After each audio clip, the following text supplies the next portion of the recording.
the Christians in the Palestinian Authority areas is facing persecution. Their homes, their churches, they get attacked almost every day.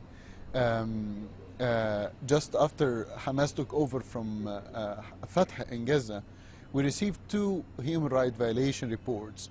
The first one, that Hamas was torturing the members of Fatah. The second one, that Hamas was going to the graveyards of the Christians, digging up the dead body of the Christians, throwing them and burning them, and saying, you cannot bury your dead bodies here because it's our land, it's a holy land. By burying your Christians families here, you are desecrating the land. And this, we received this about 5 graveyards in Gaza. So you can imagine how the people is going through a tough time. I received myself 5 another reports about 5 different families, Christian families, being forced to cooperate with Hamas, or their children or their wives will get raped or they will get persecuted. And they was forced to cooperate with Hamas to protect their families. And in the West Bank, under what is still Fatah, the Palestinian Authority, is their situation different there?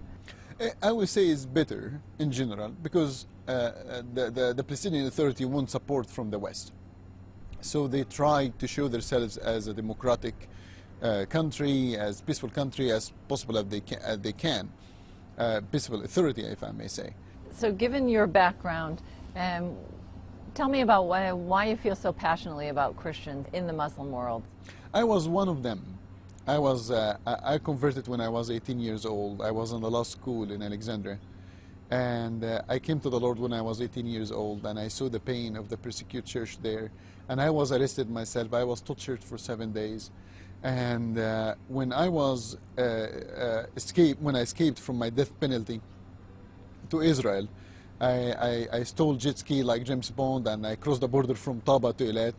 And through Amnesty International, United Nations, I became a free man in Israel, and from there to Canada. I was one of them, and I cannot leave them behind. I can't. I am one of the people who believe the world today is unfair place, is unsafe place, not because the people is doing evil, it's because the people who sit around did not do something to stop it. Number one, they can pray. And I'm not talking about praying once a year. I'm talking about praying every day for the persecuted church, number one. Number two, they can take an action. The Bible said faith without action is a dead faith. Go speak with your senator. Go speak with your congressman. Go speak with your member in the parliament. My message to the countries who are persecuting the Christians right now, and I hope to God that they're listening, the persecuted Christians is dying, but they're still smiling. They are in very deep, dark night, but they still have the candle of the Lord, the candle of hope. Our enemy have very strong weapon. Our enemy have very strong army, but we have the Lord Almighty. Count on it. Count on it. We will fight until the end in Jesus' name, and always remember, they can always kill the dreamer, but no one can kill the dream.